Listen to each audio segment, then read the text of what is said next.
In this video, I will show you how to sum values that are generated by a formula in Excel like this.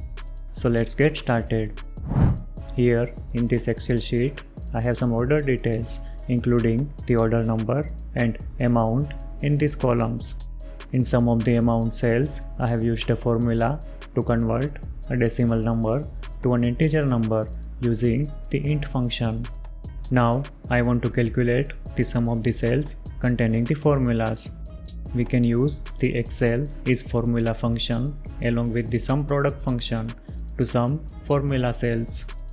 The isFormula function returns true if the specified cell reference contains a formula and false otherwise. We need to pass a cell reference we want to check as an argument of this function. For example, this isFormula function will return true because the cell B3 contains a sum formula, while this isFormula function will return false because cell B4 contains a numeric value, not a formula. Since we now know how to check if the cell contains a formula, let's sum the values containing formulas. Let's type an equal sign in the target cell to start the formula. Now type sumProduct followed by an opening bracket. Select the cells containing the order amount followed by a multiplication sign.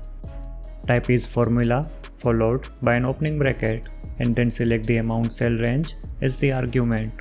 Type the closing brackets of the isFormula and sumProduct functions. This part of the formula checks if the cell contains a formula or not. Since there are 5 cells in the range, it returns an array of 5 elements containing true and false values. A true value is returned if a particular cell contains a formula, false otherwise. These true and false values are then multiplied with the respective amount cells. This Boolean multiplication operation converts these true and false values to 1 and 0 respectively. So, the amount cells containing a formula will be multiplied by 1, thus remaining as is, while the other amount cells will be multiplied by 0, thus becoming 0.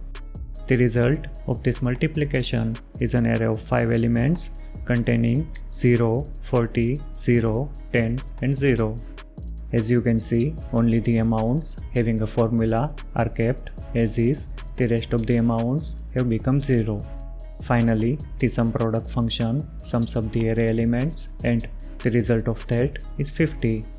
As you can see, we now have the sum of all cells containing formulas. To sum the cells not containing a formula is straightforward. We can use the same formula with one change. I will use the Excel not function to reverse the results. The not function reverses the logical value of the given statement.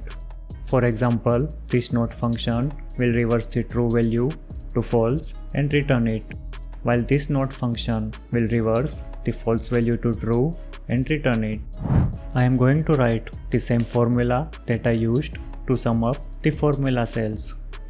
The only change I am going to make is to pass the isFormula function as an argument of the not function to reverse the true and false values.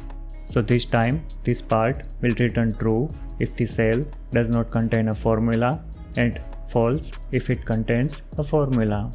The rest of the formula remains the same. Hit the enter key to complete the formula.